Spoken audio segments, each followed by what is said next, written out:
Good morning. Welcome to Horizon Unitarian Universalist Church. I am Alan Sproat, and I am one of the hosts of the game night, and I handle some of the fundraising here. My preferred pronouns are he, him. This service is a shared time of worship for all of us, as we gather together in the spirit of community, love, and reflection. Let us gather together for a shared time of compassion for ourselves and for each other. Today, we welcome a guest preacher to the pulpit, Ashley Newland, who is in her final year of study at the Bright Divinity School and is beginning the process of ordination in the Unitarian Universalist Association. Join me in welcoming her to Horizon.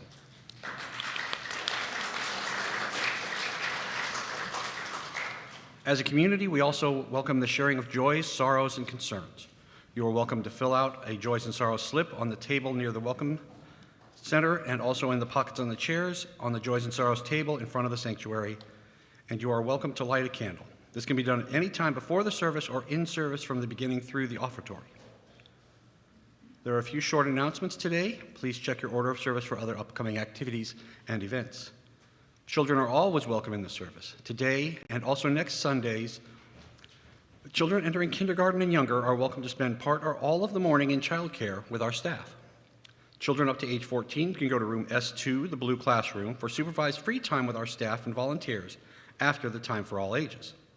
People of all ages are also welcome to make use of the hands-on worship tables and the soul work bags in the sanctuary during worship.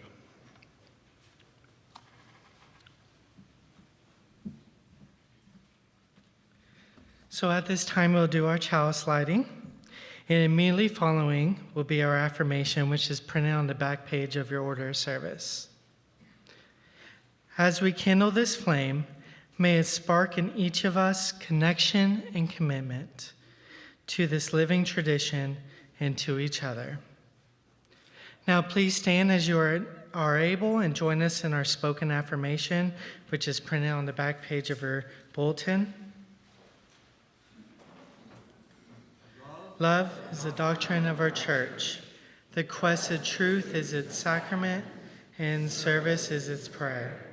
To dwell together in peace, to seek knowledge and freedom, to serve humanity in harmony with earth. Thus do we covenant with earth. You may be seated.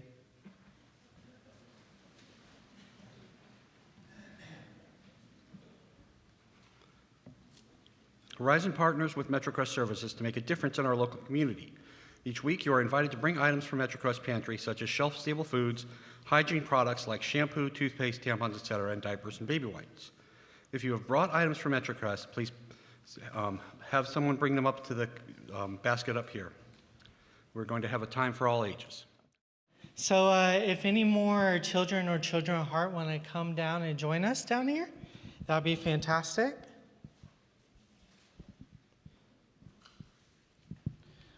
All right, y'all. How are you doing this morning?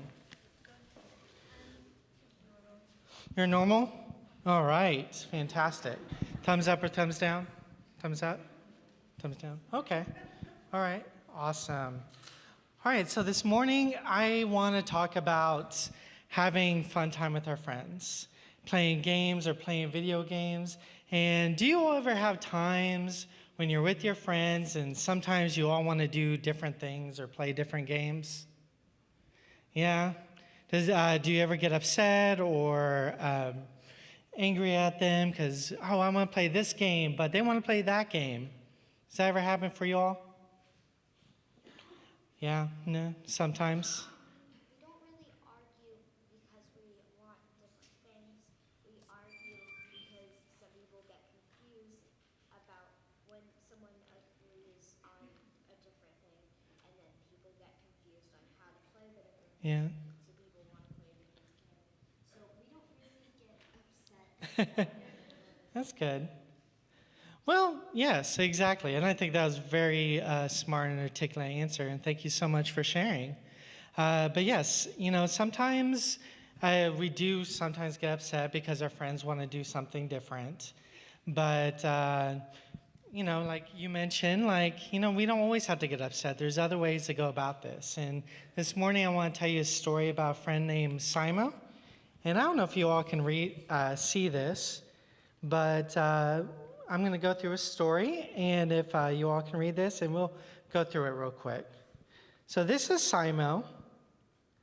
And Simo has 4 friends.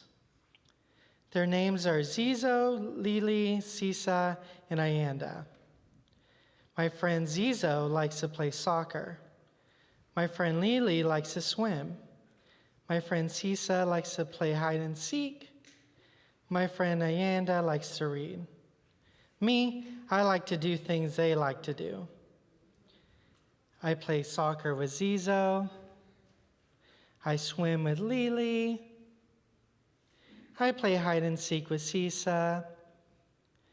Come, friend, what do you like? Come play soccer with us. Come swim with us. Come play hide and seek with us. Come read with us. And that's the end. So the reason why I like that story is because even though they all like to do different things and play different games, they find ways that they can work together and play games together. So instead of getting angry and getting into fights with their friends, they find ways and they find compromises in order that they can all have fun together. So I hope as you all go forward in your days, in your life, and throughout the rest of the summer when you're with your friends or your siblings and you're trying to figure out, what can we do together? Maybe there's some ways that you can compromise with your friends or work out ways that we can play this game now and we can play another game later instead of getting into fights. Can we agree that's one way that we can go about our summer? All right. Thank you all so much for coming up and joining me. You all were really good. You all were really quiet. And thank you all for your really great answers. So I think at this time, it's time to play out the kids. And we'll go to our next one.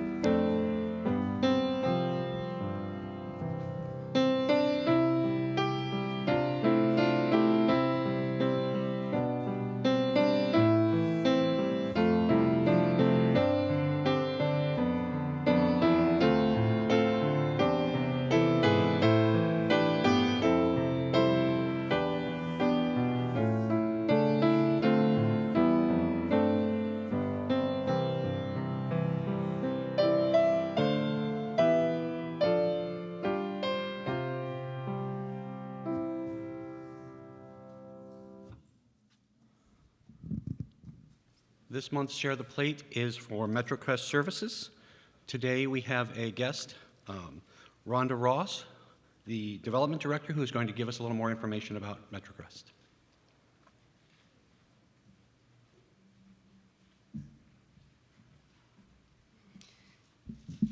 Good morning, everyone. Can you hear me okay?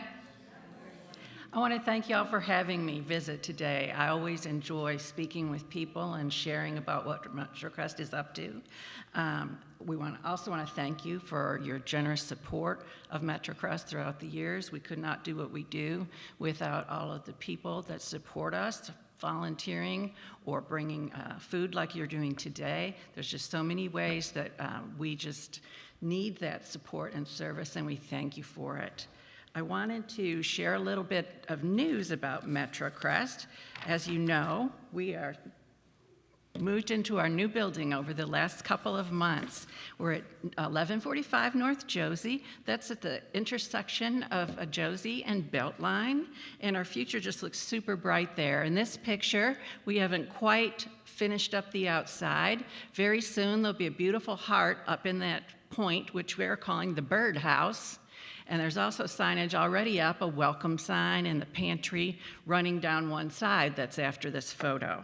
The screen out front will allow us to share what's happening at MetroCrest, so as people drive by, they'll see community events and things that they might want to become involved in. One of the reasons we were so thrilled to get this building was the expansion in need that came throughout the pandemic, and we knew that we could not handle what we were getting as far as needs. And right before the pandemic, we started a capital campaign to raise the money to build this building. And we're thrilled that it is almost completed and we are all in there. So I thought I'd share with you today, one of the best things about the new building is ever since the pandemic, we were having a drive-through food pantry where we pre-packed the boxes at our warehouse, which was 35 minutes away, and now it's inside our own building. And you drive through and you get a box completed for your size of family. Prior to that, we did have in-person shopping, client choice. And this is a photograph of our new pantry and people shopping the very first day.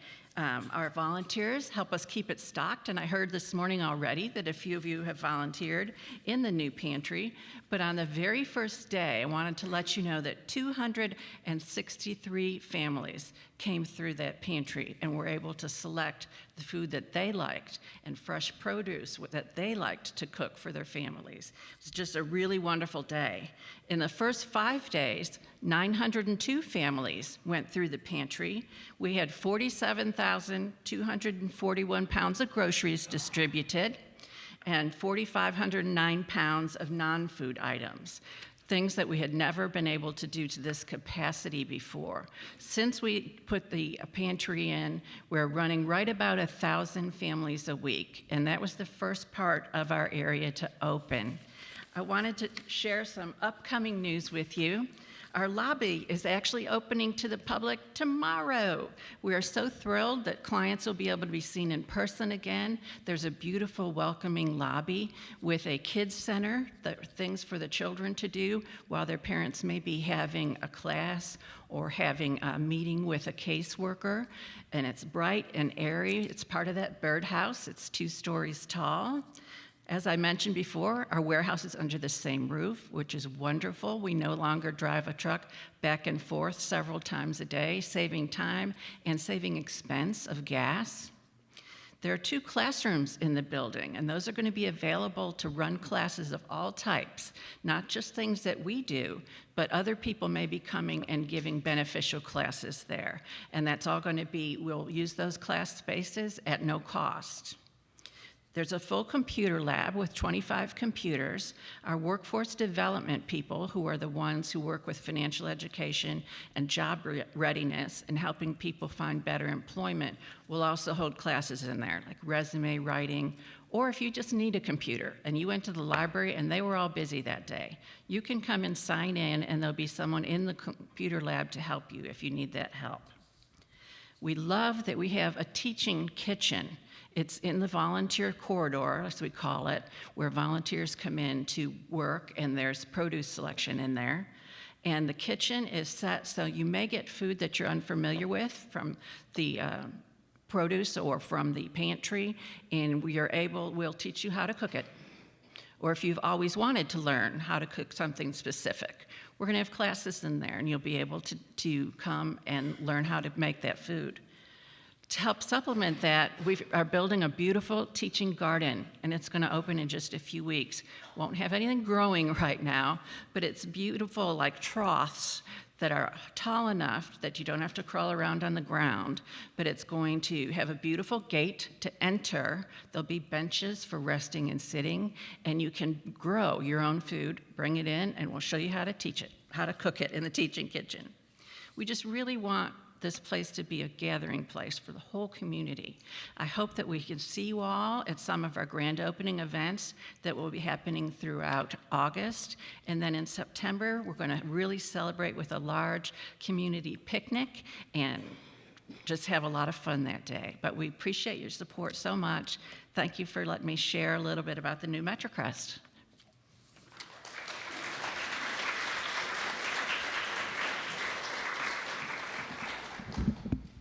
Okay, I'm going to kind of go off script here for a second. I worked the pantry, not this yesterday, but the week before. The building doesn't look like a community thing. It looks like a corporate office. I mean, it's beautiful. It's gorgeous. And the pantry is huge and bright and well-lit and stocked, and it's just, I'm so happy that there is something like that out there. And then I had the second thought that was, I'm so sad that there has to be something like this out here. But they are doing such wonderful things, and it is such a wonderful place. And if you get an opportunity, please visit. Please volunteer to stock the pantry. Joel was there. We're tired, but it was a really, really good kind of tired.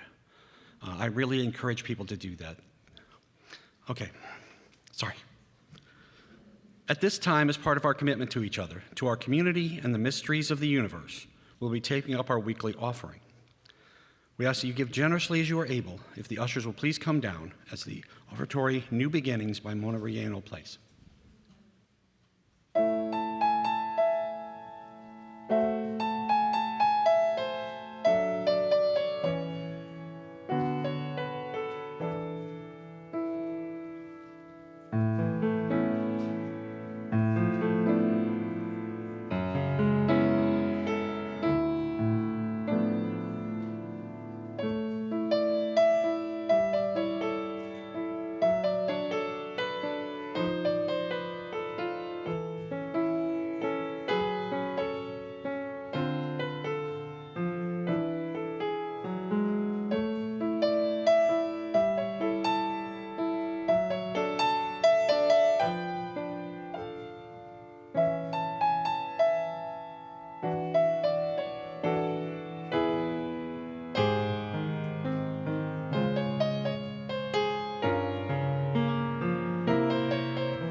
Beautiful.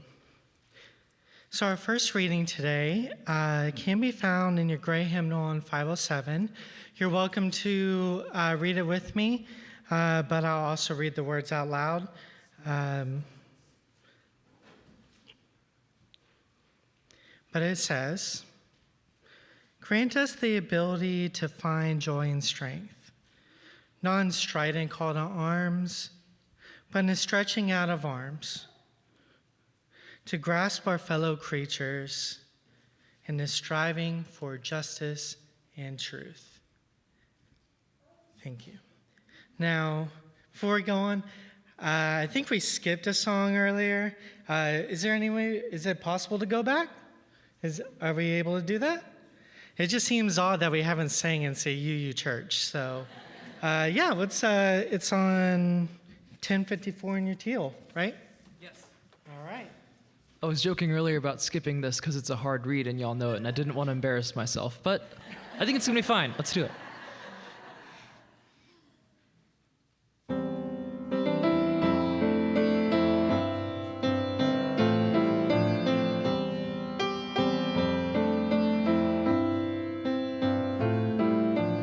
Let this be a house of peace,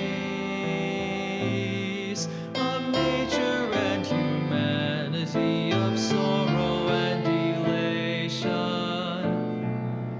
Let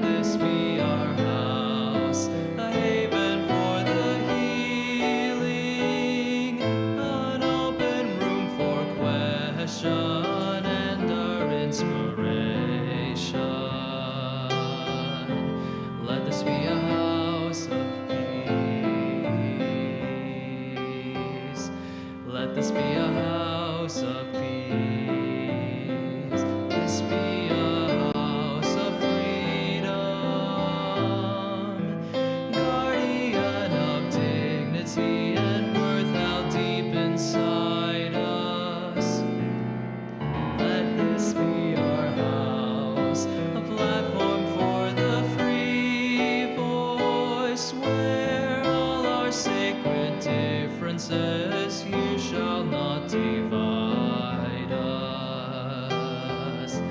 Let this be a house of peace. Let this be a house of peace. Let this our house seek truth. What did I tell you? Where scientists and mystics abide in reverence here. Let this be our house, a house of our creation, where works of art and melodies consecrate the atmosphere. Let this be a house of peace. Let this be a house of peace. Let this be a house of prophecy. May vision for our children be our common theme. Let this be our house of myth and lore and legend, our trove of ancient story and cradle of our tender dreams. Let this be a house of peace. Let this be a house of peace. Let this be a house of peace. Let this be a house of peace.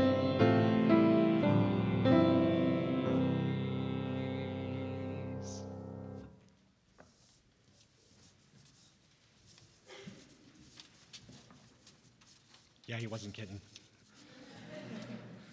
It's time for our joys and sorrows. Today we have a joy that I think is also a sorrow. The Kroenke family would like to have a joy for the family in East Texas. We're providing them a place to stay for the next year, and I have a sorrow that the Kroenkes are not going to be with us anymore. At this time, we'll have a moment for silent meditation, which will be followed with a prayer. Please join me in a moment of silence.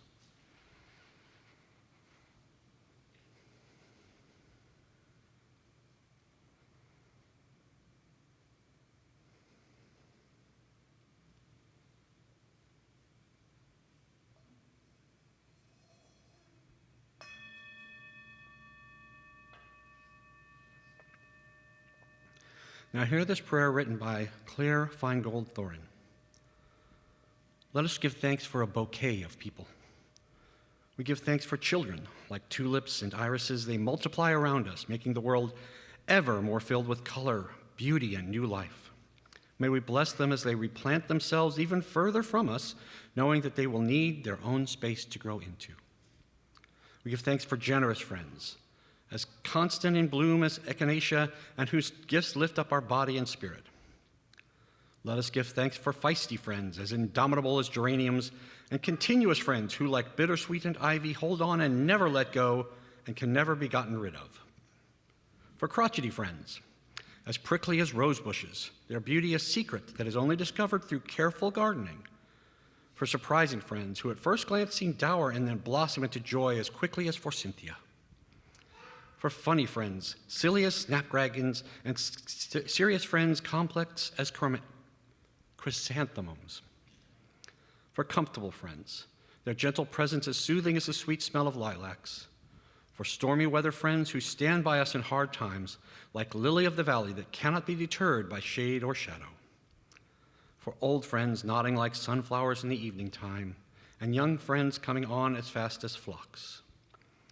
For friends as unpretentious as dogwood and persistent as pachysandra, as steadfast as azalea, and who, like snowdrops, can be counted on to see you through the winter and remind you that spring always comes.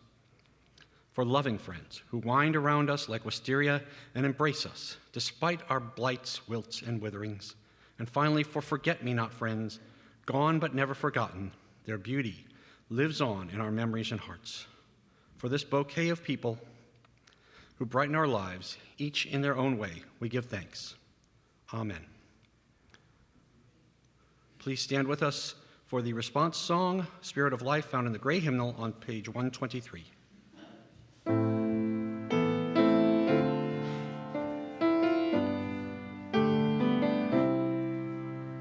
Spirit of life, come unto me. Sing in my heart all the stirrings of compassion. Blow in the wind, rise in the sea. Move in the hand, giving life the shape of justice. Roots hold me close, wings set me free. Spirit of life, come to me, come to me.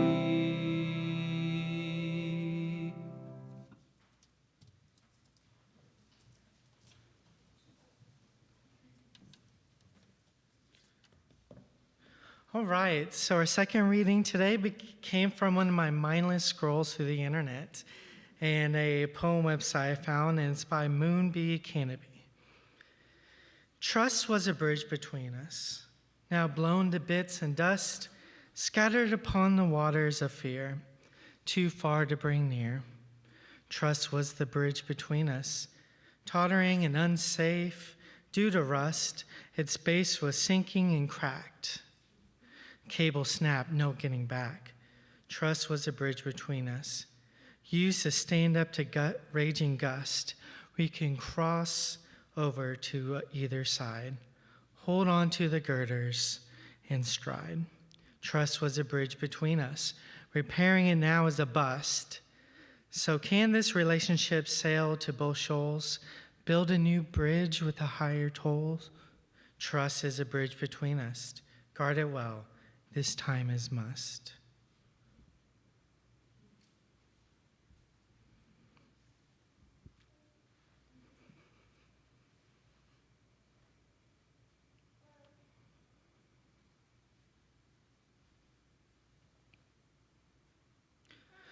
So a few weeks ago, I was on one of my mindless, seemingly endless TikTok scrolls.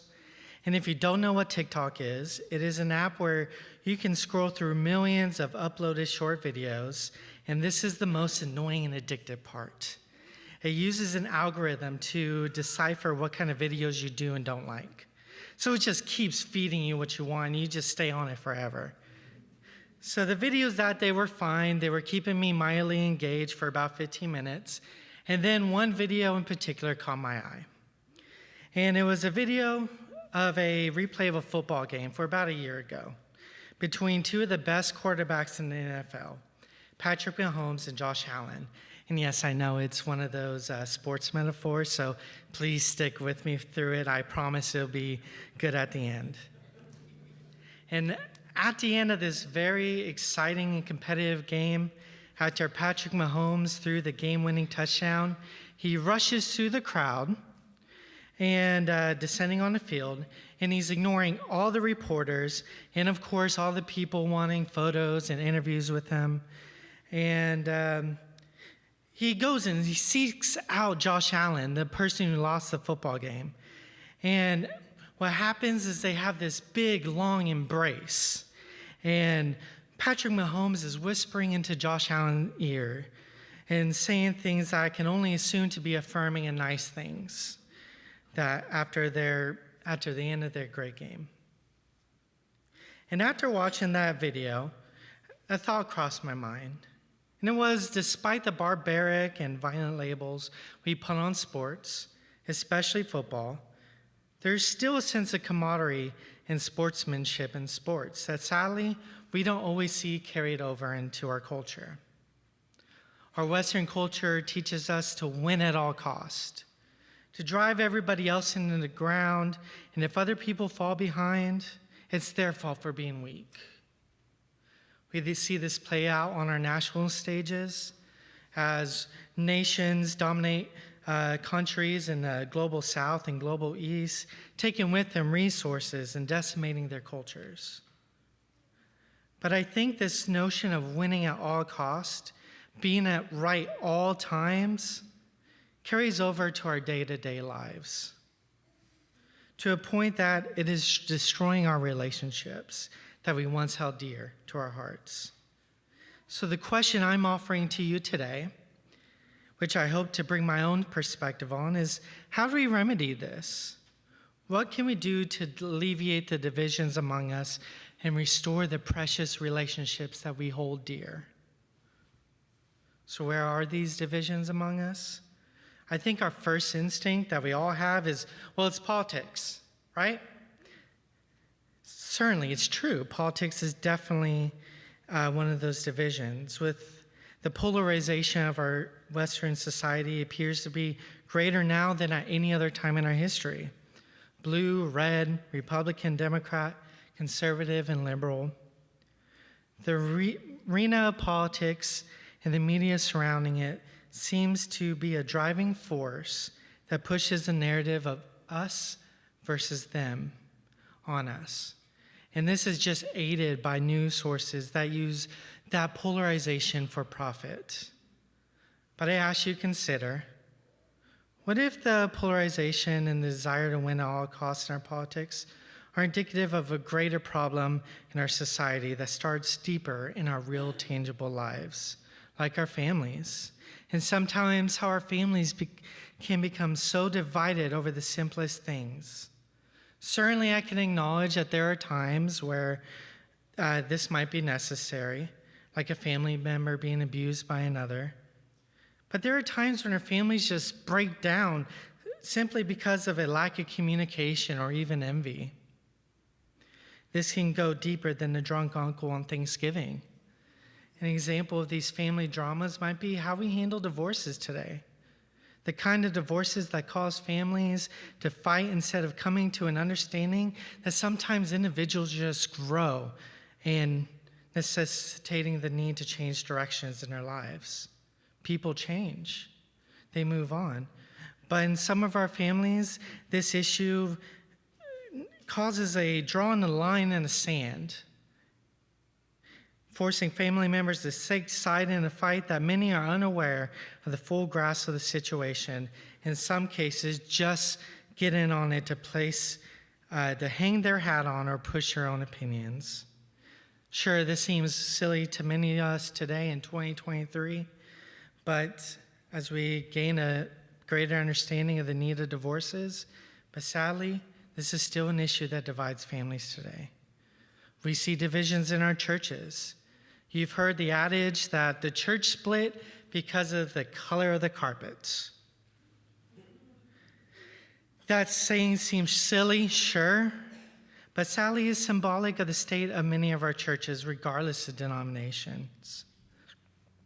Look deeper into a church history, and you might sometimes see the desire for power and the need to be right in an argument at all costs, and sheer resentment are driving forces keeping many of our churches from fully reaching their potential. I hope that isn't the case for a beautiful church like this, and I'm unaware of all the history surrounding Horizon, but I hope that isn't the case here. But this problem of resentment and animosity continues into our communities as well. The relationships we have with our friends, our schools, and our workplaces become breeding grounds for verbal and nonverbal battles of resentment. As of this moment, how many of us know stories of those who are having long-standing arguments with their coworkers over the silliest of things? And instead of hashing it out or talking it out, a spirit of bitterness with the other person falls over them, causing splits in their workplace and perpetuating a spirit of knocking that coworker down so they can either move up the ladder or crush them entirely. And another example of communities breaking down is that this us versus them mentality has spread out to online communities. These online communities are now used as devices for us to share ugly things about the other person. and allow us to post our opinions and fight for our side without any real consequences of meeting with that person face to face, causing a spirit of resentment of the other to fall upon us once again. These cycles go on and on and on. But I digress. I've been asking myself repeatedly for a while for an answer on how to fix these divisions amongst ourselves. Just like you, who had to sit there and listen to me list every problem of division under the sun. But along this journey to find the answer to fix the problems of divisions amongst us, I've of course come across some wise sayings. There are those readings that we had today that speak about building bridges and the Jewish prayer calling us to lay down arms and reach out to our fellow creatures and humans. But there's some other quotes I found that I bet some of you all know. There's Jesus and Mark who said, "Love your neighbor as yourself." There's no commandment greater than these. There's Martin Luther King who said, "Hate cannot drive out hate. Only love can do that." How about Mother Teresa? If everyone can see the image of God in his neighbor, do you think we still need tanks and generals? And Gandhi, the real love is to love them who hate you, to love your neighbor even though you just trust him. These are all quotes I'm sure many of us have read because they come from wise people saying wise things. Then there are our UU principles. And when I look through our UU principles, I find that they all speak in some way to finding unity and giving respect to everyone, regardless of the differences in our beliefs. This goes across the board, from the first principle, which implores us to see the inherent worth and dignity of each and every person. Our fifth, stating the right of conscience and the use of the democratic process within our own congregations and society at large. To the seventh, which says respect for the interdependent web of all existence for which we are a part, which I don't believe is just meant for just with nature, but with everyone and everything. But if you look into deeper into all seven, and maybe possibly 8 sometime, you'll see that loving your neighbor despite your differences and the arguments that you have is embedded in each and every single one of them in every way. And if we move them from simply existing within our churches to society at large, to our friendships and to our relationships that we hold dear, these principles can go a long way to making positive changes that we wish to see within our society and within our lives. But regardless of what these wise sayings and our principles may tell us to do, they are simply ideas. And while ideas carry a lot of weight with them, and the great ones can even transcend time, they go nowhere without some kind of tangible approaches that we can utilize to accomplish those ideas. I have a few thoughts I can offer that have helped me bridge relationships, and with those I disagree with, but I also admit that I'm not done with this list that I'm about to give you. I only hope that you receive what I have to offer and utilize them in your own relationships with your families, churches, friends, and communities. And if necessary, at some point, add more. First, I think we must come to an understanding that we are all humans that woke up one day on this crazy planet and are struggling to come up with answers to it, right? We've all been raised differently and come to our relationships with different experiences in our lives. For some, sowing discontent within relationships has worked for them. It makes sense of this big blue planet. But I implore you to think deeper than that. I implore you to love deeper than that. To see others, regardless of who or what they stand for, and those you argue with, as humans. Because in seeing the humanity in the other, and all that their human existence and experience entails, that we can even begin to set ourselves on the path of repairing our relationships. Next, I think we need to be more understanding that some people may never get to the point of understanding the humanity in each other and the need of empathy and love for their neighbor. Some people may not get there. Or they're just not ready for it right now. There might be the cases where that angry aunt, that the one that holds so many grudges and hasn't let go of the family drama that happened decades ago that everybody else in the family has already forgotten. Or that angry customer who wants nothing more than to make a fuss in the drive-through lane. Sadly, there's nothing you can say or do to fix it and right those relationships. In these cases, it might be tempted to go back and perpetuate that cycle of violent language and hate. Because hell, if they can do it, why can't I, right? But that would do nothing but continue the hatred and sow further discontent. I think in these cases, the best thing we can do is simply love them. And we shouldn't be afraid to set boundaries with them that we need to do to protect ourselves. That might be limiting your time or to an hour, 15 minutes, because you'll get into a fight with them if you talk more than 15 minutes. That's okay. Protect yourselves, please. And there's sometimes where we just need to move on from these people in our lives. You can still love people from a distance, but that back and forth struggle makes it even harder to love them. So take care of yourself, but also recognize that there's just some people that are not going to get there where we are, and they're not ready to have a heart of empathy like we are. Third, we should share our own stories so that other people know our own struggles and our side of the story. But in doing so, we need to be able to listen to theirs in return. I've learned through this journey of finding solutions to our divisions that storytelling often works as a barrier to break down people's barriers to empathy, because it implores them to view your humanity or dismiss it entirely, both of which are an indication where they stand on number 2. As a trans woman, I have several times in the last few years in my transition journey come face to face with people who disagree with my existence.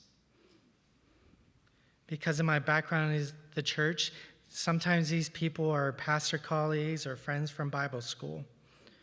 Normally, they want to go back and forth using that silly biblical lawyering techniques. This verse versus that verse, this verse versus that verse, so on and so on. It's silly. But the minute I share my story, the conversation changes direction. Sometimes it turns the conversation in a positive direction, and other times it stops in its track. Either way, I'm not trying to force my right upon them. I just am trying to give them an avenue to see my own humanity, instead of an idea or a concept to hate or ridicule. This technique might not always work, but sharing our stories through narrative can go a long way to righting our relationships within our communities. And finally, and possibly most importantly, we should be willing and able to have deep and challenging conversations that are necessary. This is the hardest step, I believe. It's a step that we need to be able to put aside our ego sometimes and take the necessary steps to sit down with somebody and hash out our issues. This is to ensure that the issues that we have with each other can be properly squashed or at least come to some kind of compromise. I think sometimes we've forgotten the art of sitting down and having a cup of tea or a cup of coffee with somebody.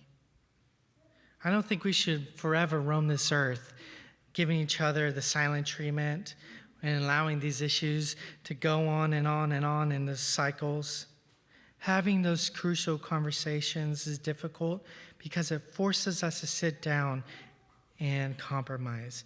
It transforms the other person who we think is wrong into a human and allows their story and yours a safe place to flourish and grow. It breaks down the walls of desire to be right and opens up a dialogue. So I hope in your relationships that you have, that you are open and willing to offer an open hand of listening and understanding to the other. Be the one that extends the invitation, and be the one willing to make changes and fix the broken relationships in your life. So today, as you move throughout your week, I implore you to view your relationships like a well-played football game. Not one where you have to prove your rightness. After you prove your rightness, you ignore the other side or celebrate your victory of rightness, but one where you seek out the person at all costs and give them a hug. I pray that you will be a community that sees the other as not as an example of a concept of wrongness, but one that offers an embrace of affirmation of the humanity of the other. A community who doesn't get upset that the other isn't ready to come to an understanding, but a community who's willing to offer an embrace of understanding that sometimes others in the room still need a place to grow. A community who do not keep their story silent, but a community who offer the comforting hug of sharing our stories and are willing to listen. And a community who don't run away from those difficult conversations that are needed, but one who is willing and able to embrace the other in conversation and a willingness to understand. So let's be a people who build bridges in our relationships. And of course, take care of yourselves. So at this time, we're going to transition to our closing hymn, and it is 323 in your hymnal, Break Not the Circle.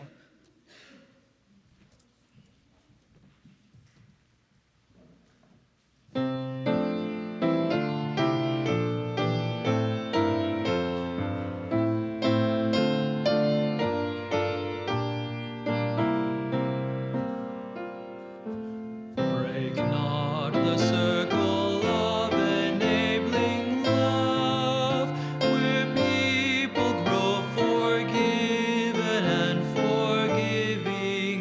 Break not that circle, make it wider still, till it includes, embraces all the living.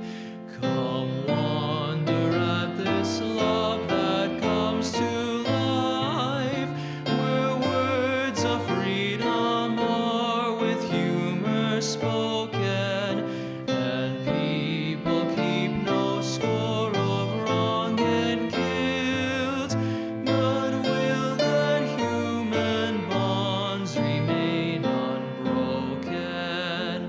Join then the movement of the love that frees, till people of whatever race or nation will truly be themselves, stand on their feet, see eye to eye with laughter and elation.